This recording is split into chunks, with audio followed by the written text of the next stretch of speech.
अस्सलामुअलैकुम वीवर्स। इस उम्मीद के साथ कि आप सब अपने अपने घरों में अपनी फैमिली के साथ खुश व आबाद होंगे। दुआ है पाक परवरदिगार से कि वो हमें हासदों के हसद और बुरे लोगों के शर से अपनी पनाह अता फरमाए, आमीन।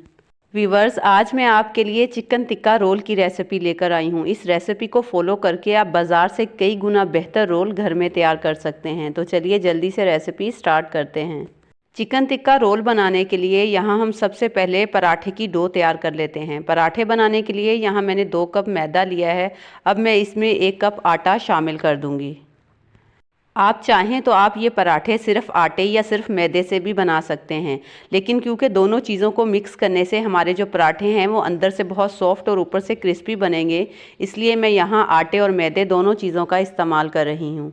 बाउल में आटा डालने के बाद अब मैं इसमें 1 अदद अंडा तोड़ के शामिल कर दूंगी। इसी के साथ इसमें मैं 1 टेबलस्पून भर के चीनी और 1 टीस्पून भर के नमक शामिल कर दूंगी। अंडा, चीनी और नमक शामिल करने की वजह से पराठे में बहुत ही ज़बरदस्त सा टेस्ट आ जाएगा और पराठे खाने में बहुत ही मज़े के लगेंगे। ये तमाम चीज़ें शामिल करने के बाद अब मैं इसमें 2 टेबलस्पून भर के घी के शामिल कर दूंगी।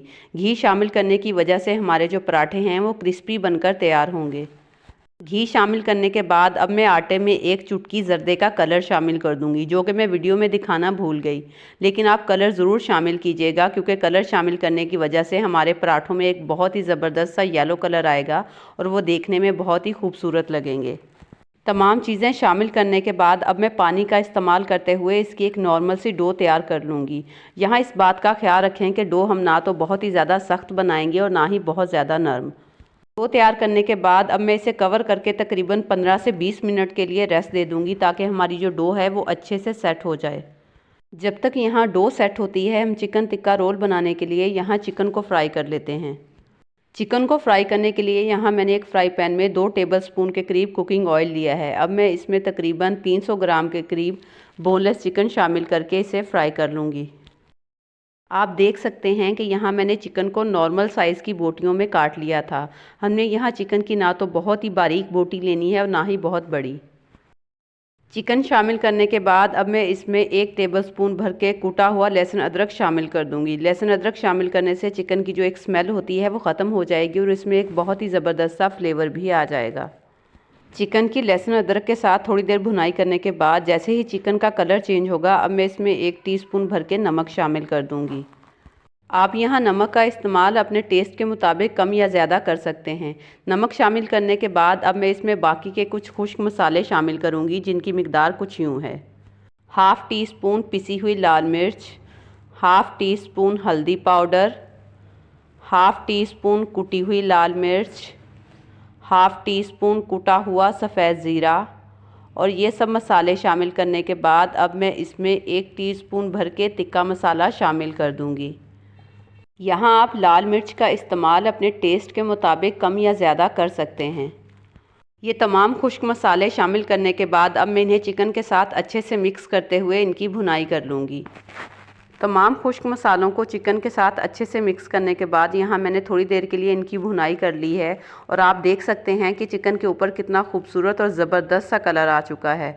अब मैं इसके टेस्ट को मज़ीद बढ़ाने के लिए इसके अंदर कुछ सॉस शामिल करूँगी।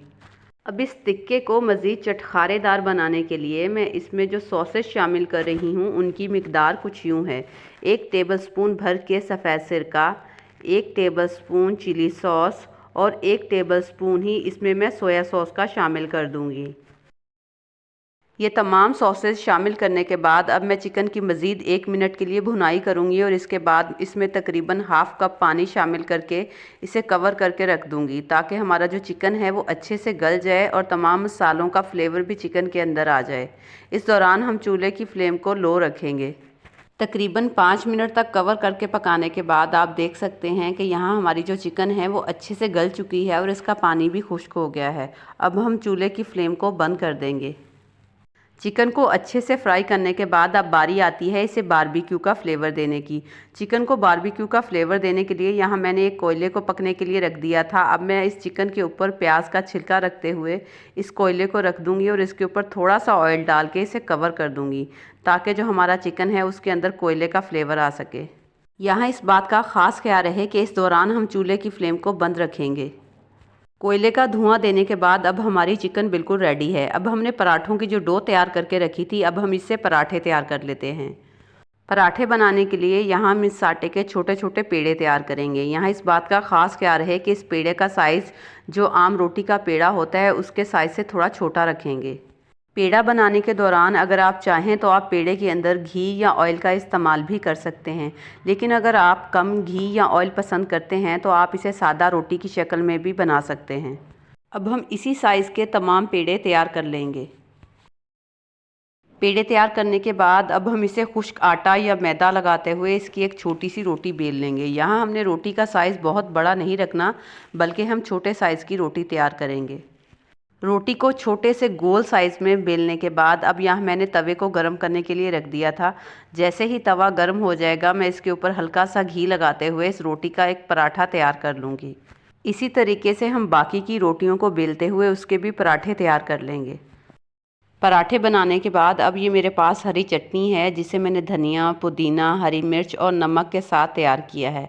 अब मैं इसमें तकरीबन 4 से 5 टेबलस्पून के करीब दही डाल के इसे अच्छे से मिक्स कर लूँगी।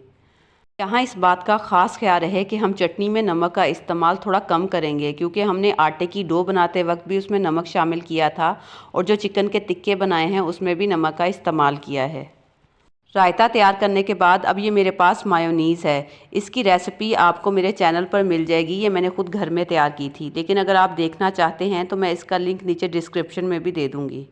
अब बारी आती है चिकन टिक्का रोल को फाइनल लुक देने की। फाइनल लुक देने के लिए यहाँ मैंने बटर पेपर लिया है। अब मैं इसके ऊपर इस तरीके से पराठा रखते हुए इसकी फिलिंग करूँगी।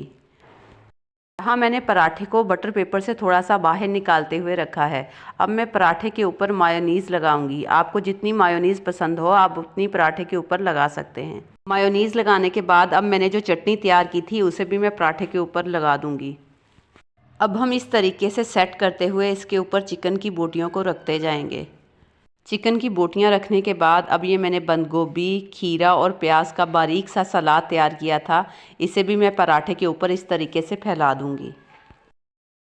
हम यहाँ सैलेड का इस्तेमाल थोड़ा ज़्यादा करेंगे। आप भी अपनी रूटीन लाइफ में सैलेड का इस्तेमाल ज़रूर किया करें, ये हमारी सेहत के लिए बहुत ही फ़ायदेमंद होता है। अब मैं पराठे को इस तरीके से फोल्ड करते हुए इसका एक ज़बरदस्त सा चिकन टिक्का रोल तैयार कर लूँगी। इसी तरीके से हम बाकी के पराठों को भी रेडी कर लेंगे। तो लीजिए, हमारे ये ज़बरदस्त से चिकन टिक्का रोल बनकर रेडी है। यकीन करें ये रोल जितने देखने में ज़बरदस्त लग रहे हैं, खाने में इससे कई गुना ज़्यादा मज़े के बने हैं। इस रेसिपी को बनाने का सबसे बड़ा फ़ायदा ये है कि घर में आप बहुत ही कम खर्चे में बहुत ज़्यादा रोल बनाकर तैयार कर सकते हैं। उम्मीद है आपको मेरी ये आज की चिकन टिक्का रोल की रेसिपी ज़रूर पसंद आएगी। इसी बात पे मेरे चैनल को ज़रूर सब्सक्राइब कर दीजिएगा और मुझे इसी के साथ अगली रेसिपी तक के लिए इजाज़त दीजिए। अल्लाह हाफ़िज़।